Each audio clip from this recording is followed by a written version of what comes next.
तो नमस्कार बच्चों, कैसे हो? उम्मीद करता हूं पिछली जो मैंने क्लास पढ़ाई थी जैव विविधता, उसको आपने पढ़ा होगा और वो पढ़ लेना जरूरी है। टॉपिक थोड़ा सा ऐसा ही है लेकिन मैंने कुछ समझाया है। जैव विविधता किसे कहते हैं? सिंपल भाषा में जहां जंगली जानवरों की संख्या और जहां प्लांट की संख्या, पेड़ पौधों की संख्या ज्यादा होती है उसे बोलते हैं जैव विविधता। बताया था मैंने, एक पूर्वोत्तर राज्य जिसे पूर्वी हिमालय बोलते हैं वो एक हॉटस्पॉट है, और एक अपना जो पश्चिमी घाट है जहां पर महाराष्ट्र, कर्नाटक, केरला, तमिलनाडु है, वो अपना क्या है? हॉटस्पॉट है। इंडिया में 2 हॉटस्पॉट है। ठीक है, इस लेक्चर को जब भी समझ में आएगा, समझने वाला नहीं है लेकिन ये कॉन्सेप्ट जब भी समझ में आएगा जब आपने पिछला लेक्चर मेरा पढ़ रखा हो। ठीक है, उसको पढ़ लेना। एग्जाम में बहुत क्वेश्चन मिलेंगे। आप 10 साल के पेपर करोगे, ये जो संभावित क्वेश्चन है जो बुक आती है उसमें बहुत क्वेश्चन मिलेंगे। तो आज मैं बढ़ा रहा हूं, मैं जैसे जैव विविधता मैंने पढ़ाया था उस दिन, तो आज मैं जैव विविधता के संरक्षण, उसका कंजर्वेशन कैसे करेंगे। अब जैव विविधता का मतलब यही है कि जो पेड़ पौधे हैं, जो जंगली जानवर है, जो एनिमल है, उनका संरक्षण कैसे कर सकते हैं हम। तो देखिए, उनका संरक्षण करने की है 2 विधियां, 2 तरीके से उनका संरक्षण करते हैं जो कि एग्जाम में आया है और आते रहेगा क्योंकि इंपॉर्टेंट क्वेश्चन है, आपको सिलेबस में है ये। तो इन जैव विविधता को यानी कि एनिमल्स को और प्लांट को कंजर्वेशन की 2 विधियां हैं। एक विधि है हमारी, दो विधियां, एक विधि है स्वस्थानिक संरक्षण। ध्यान रखें, इस वर्ड को आप इंग्लिश में भी याद करोगे, इंग्लिश में ही आया है। इंग्लिश में बोलते हैं इन स्टू कंजर्वेशन। ये क्या है बताएंगे। दूसरी विधि जो है वो प्राकृतिक आवासों के बाहर संरक्षण, इंग्लिश में जरूर याद करना, इसे बोलते हैं एक्स स्टू कंजर्वेशन। क्या मतलब है इनका, है ना, रट्टामाना नहीं, इसको समझेंगे हम। देखो, इन स्टू कंजर्वेशन यानी कि स्वस्थानीय। अब एक बात बताइए, मान लिया कोई जंगली जानवर है, हाथी है, हाथी जंगल में बीमार हो गया, उसकी 2 तरीके से हम उसका इलाज कर सकते हैं, 2 तरीके से उसको खाना पीना दे सकते हैं, 2 तरीके से उसका संरक्षण कर सकते हैं। या तो जहां पर जिस जंगल में या जिस स्थान पर वो बीमार हुआ है या उसको कोई समस्या है, उस स्थान पर उसके समाधान किया जाए, उस हाथी की या कोई भी जानवर उसका समाधान किया जाए। यदि उसके स्वयं के स्थान पर समाधान किया जाए तो उसे बोले स्वस्थानीय संरक्षण बोलते हैं। तो ध्यान है कि पर्यावरण में बहुत सारी प्रजातियां विलुप्त हो रही हैं, तो विलुप्त हो रही है, तो उनको विलुप्त की और रोकने के लिए उसी स्थान पर कुछ ऐसे काम किए जाते हैं, जैसे कि ये है कि भाई इस स्थान पर अब बाहर से इंसान नहीं आएगा, मानव नहीं आएगा, यहाँ कोई हस्तक्षेप नहीं करेगा, यहाँ फैक्ट्री नहीं खुलेगी, यहाँ पर कोई काम नहीं करेगा सरकार की बिना अनुमति के, यहाँ पर कोई अनुसंधान नहीं होगा यहाँ पे।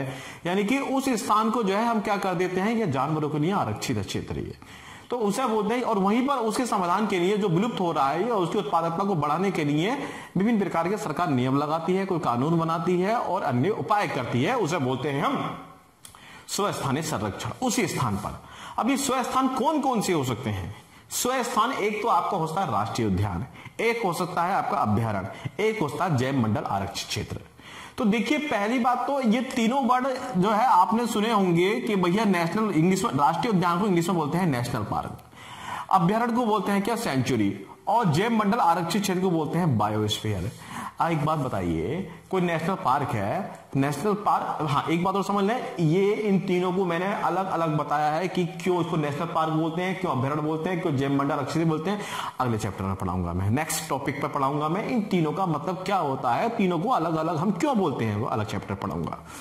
तो ये जो होते हैं ये प्राकृतिक आवास होता है जानवरों का। ठीक है, इसमें सरकार विभिन्न प्रकार के कानून और नियम बनाती है, उसके आधार पर नाम दिया जाता है कि भैया ये क्षेत्र उद्यान होगा, ये अभ्यारण्य होगा और ये आपका आरक्षित क्षेत्र होगा जैव मंडल का। अगले चैप्टर में डिस्कस करेंगे। हाँ लेकिन ये बात है कि इनको बोलते हैं क्या? स्वस्थानिक कंजर्वेशन। अगर समझ में ना आया हो तो या इसको समझने के बाद वो अपने आप समझ में आ जाएगा। एक होता है प्राकृतिक आवासों के बाहर संरक्षण, ईजी है। मान लिया कोई जंगल में शेर बीमार हो गया, अब उसको वहां पे बीमार हो गया तो उसका इलाज नहीं कर सकते, तो एक काम करो ना, उसको बैठाओ गाड़ी पे, उसको बैठाओ गाड़ी पे और उसको डालो क्या उसमें वैन के अंदर डालो और उसको ले आओ कहां? चिड़ियाघर ले आओ, या उसको क्या जानवरों का अस्पताल ले आओ, वहां पे उसको उसका संरक्षण किया जाए, वहां पे उसका कंजर्वेशन किया जाए। इसे बोलते हैं क्या हम? यानी कि प्राकृतिक आवास। ये सब प्राकृतिक आवास है, ये सब प्राकृतिक आवास है। इनमें कोई जंगली जानवर है या कोई जंगली जानवर की बात छोड़िए, पेड़ पौधे ही सब भी हो सकते हैं। पेड़ पौधे है, प्लांट है जो विलुप्ति की ओर जा रही है, उसको यहां से उठाइए और किसी आप कहां रख सकते हैं, या तो किसी एनिमल को चिड़ियाघर ले आइए, चिड़ियाघर क्या है? वो मानव ने बनाया है। चिड़ियाघर क्या है? प्राकृतिक आवास नहीं है। प्राकृतिक आवास तो वो वहां से उड़ा के चिड़ियाघर ले आइए। या किसी मछली उछली को आप एक्वेरियम यानी कि जलशाला में रख दीजिए, या किसी कोई पेड़ जो होता है वो नष्ट हो रहा धीरे धीरे, तो उसके बीज को आप संरक्षित कर लीजिए, जिसे बोलते हैं क्या? बीज बैंक बोलते हैं। क्या बोलते हैं इसको? बीज बैंक बोलते हैं। या कुछ बॉटनिकल गार्डन बनाए जाते हैं, विभिन्न प्रकार की जलवायु जो आर्टिफिशियल जलवायु के तहत उसको संरक्षित किया जाता है।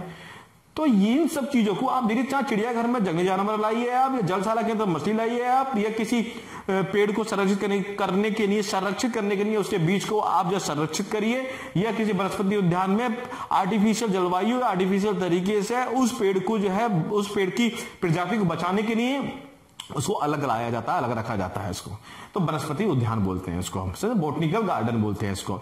ये जो चीजें बता रहा हूं मैं, ये क्या है? प्राकृतिक आवासों के बाहर संरक्षण किया जाता है, चाहे मछली का, चाहे जानवरों का, चाहे बीज का, या वनस्पतियों का यानी कि प्लांट का। ये सब होता है क्या? स्वस्थानीय संरक्षण, सॉरी गलती हुई, ये सब होते हैं प्राकृतिक आवासों के बाहर संरक्षण। एग्जाम में यही तो आता है आपके। एग्जाम में आएगा, बताइए निम्नलिखित में से कौन सा स्वस्थानीय संरक्षण जैव विविधता को बचाने के लिए निम्नलिखित में से कौन सा स्वस्थानीय है? तो स्वस्थानीय कौन सा है? ये स्वस्थानीय उसी के स्थान स्वयं माने होता है। स्वयं के स्थान, किसके स्वयं के स्थान? जहां वो पेड़ पौधे हैं, जहां पर वो एनिमल है, उसी के स्थान पर उसको संरक्षित किया जाए तो सब होते हैं स्वस्थानीय संरक्षण। कितने प्रकार के होते हैं? ये 3 प्रकार के होते हैं, नेशनल पार्क, सेंचुरी और बायोस्फीयर। हिंदी में राष्ट्रीय उद्यान, जिसको नेशनल पार्क भी बोलते हैं ना, और अभ्यारण्य सेंचुरी बोलते हैं, और जैव मंडल आरक्षित बायोस्फीयर बोलते हैं। इसको अलग टॉपिक पर सबको अलग अलग करके बताएंगे, है ना, और कैसे क्वेश्चन आते हैं वो सब बताएंगे। इंपॉर्टेंट टॉपिक है, इस वक्त ध्यान रखेंगे। और ये सब क्या है? ये मानव के द्वारा बनाए गए आर्टिफिशियल तरीके से होते हैं, ये है। ठीक है। अब कुछ पिछले जो चैप्टर पढ़ाया था उसके कुछ इंपॉर्टेंट टॉपिक रह गए थे जो मैं यहां पढ़ा रहा हूं। 1 लाइन क्वेश्चन है, कुछ ज्यादा ऐसे हार्ड नहीं है उसके अंदर। ठीक है, तो पिछले ये यही पर ध्यान रखेंगे। इसके आगे अगला चैप्टर पढ़ाऊंगा क्या ना, स्वस्थानीय संरक्षण। यही से क्वेश्चन ज्यादा आते हैं, यही से क्वेश्चन आते हैं। क्वेश्चन में आएगा, इसमें आएगा कौन सा नेशनल पार्क कहां पर है, कब बनाया गया, अगर वगैरह, कौन सा अभ्यारण्य कहां पर है, किस स्टेट में है और उसकी क्या खास बात है। ऐसे बायोस्फीयर कितने हैं? भारत में 18 बायोस्फीयर हैं। 18 के 18 पढ़ने हैं आपको, क्योंकि एग्जाम में आ चुके हैं और आते रहते हैं, वो सब पढ़ेंगे। कुछ एक्स्ट्रा चीजें हैं जो पिछले चैप्टर की हैं वो यहाँ पे आगे पढ़ लेते हैं। देखिए, सबसे पहली बात ये आती है कि क्वेश्चन आता है कि भैया जैव विविधता कहाँ कहाँ पाई जाती है। तो जैव विविधता एक तो पाई जाएगी आपके स्थल पर पाई जाएगी, स्थल पर जो जंगल होते हैं। जैव विविधता आपकी पाई जाएगी कहां पर? आपके जल पर पाई जाएगी, स्थल पर भी और जल पर भी।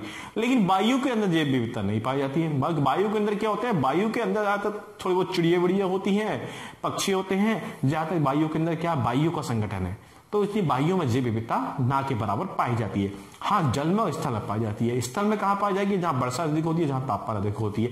लेकिन जल में जैव विविधता कहां पाई जाती है? तो जल में पाई जाती है जहां जल में पाई जाती है। देखिए, एक इंसेक्ट होता है, समझे, एक जीव होता है जिसे बोलते हैं मूंगा बोलते हैं। क्या बोलते हैं? मूंगा। मूंगा जो बना होता है वो कैल्शियम का बना होता है। मूंगे की जो बॉडी होती है वो कैल्शियम की बनी होती है, और मूंगा की आयु बहुत कम होती है और उसकी उत्पादकता बहुत ज्यादा होती है। उत्पादकता का मतलब यह है उसका जन्म जो है हजारों लाखों की संख्या में होता है। तो समुद्र के अंदर इस मूंगे की उत्पादकता जितनी ज्यादा होती है इतनी जल्दी मर भी जाते हैं, और जब ये मर जाते हैं तो शरीर क्या होता है? कैल्शियम होता है। तो ये सारे जो मूंगे होते हैं, कीड़ा होता है एक प्रकार का, ये सारे मूंगे जो है एक जगह इकट्ठे हो जाते हैं और एक दीवार बना लेते हैं। और दीवार के बनाने के बाद, इतनी दीवार बनने के बाद वो खुद एक द्वीप बन जाता है। द्वीप का मतलब कि एरिया बन जाता है। जैसे कि भारत में लक्षद्वीप है। भारत में जो लक्षद्वीप है, तो लक्षद्वीप जो पूरा बना हुआ है वो मूंगे से ही बना हुआ है।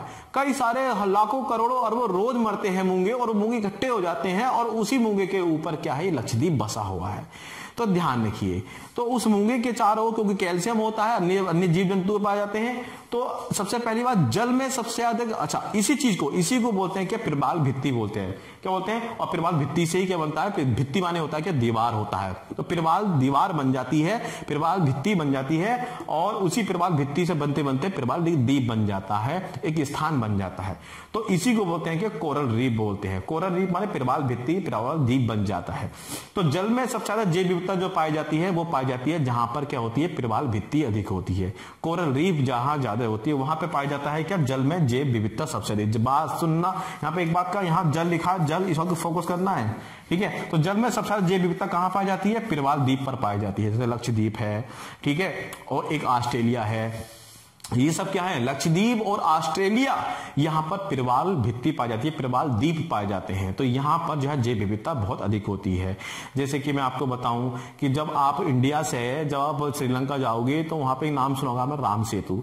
तो कुछ लोग बाग कहते हैं भगवान राम के द्वारा बना गया है, जबकि कुछ लोग बाग कहते हैं कि ये जो है इस मूंगा जो है मूंगा मर गया, उससे दीवार बन गई है, वो दीवार ही हमें दिखाई देती है किसके रूप में, एक सेतु के रूप में दिखाई दे, पुल के रूप में दिखाई देती है। तो अलग अलग अवधारणाएं है सबकी, लेकिन जैसे कि कुछ कहते हैं कि ये जो राम सेतु है ये बना हुआ है किसका, कोरल रीफ का बना हुआ है, यानी प्रवाल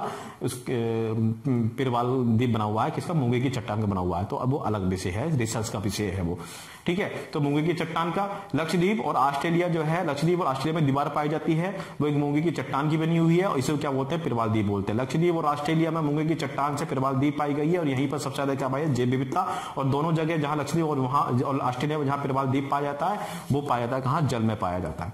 अच्छा, भारत में जलीय विविधता कहां पाई जाती है, तो भारत में 3 जगह बहुत ज्यादा पाई जाती है। एक है गुजरात के पास में है, कच्छ का रण है आपका, कच्छ का रण गुजरात में है, ठीक है। तो यहां भी क्या पाई जाती है, जैव विविधता, कहां, जल में। कच्छ रण कहां, जल में, क्योंकि यहां पे क्या है, जल के पास में है ये, है ना, गुजरात में। मन्नार की खाड़ी, ये बहुत अच्छा इंपॉर्टेंट है, ध्यान रखिए, मन्नार की खाड़ी तमिलनाडु के नीचे पाई जाती है, तमिलनाडु में ही बोलते हैं, तमिलनाडु पाई जाती है। बहुत प्यारा ये स्थान है। तो यहां भी क्या पाई जाती है, आपकी जैव विविधता, बायोडायवर्सिटी पाई जाती है। बहुत अच्छे यहाँ पे मछलियां हैं, पेड़ पौधे हैं, बहुत सुंदर जगह है। एक है अंडमान निकोबार, अंडमान निकोबार के चारों तरफ जो है पेड़ पौधे पाए जाते हैं, जंगली जीव पाए जाते हैं, जंतु पाए जाते हैं, मछलियां पाई जाती हैं। तो यहां भी अंडमान निकोबार में भी जैव विविधता बहुत अधिक पाई जाती है।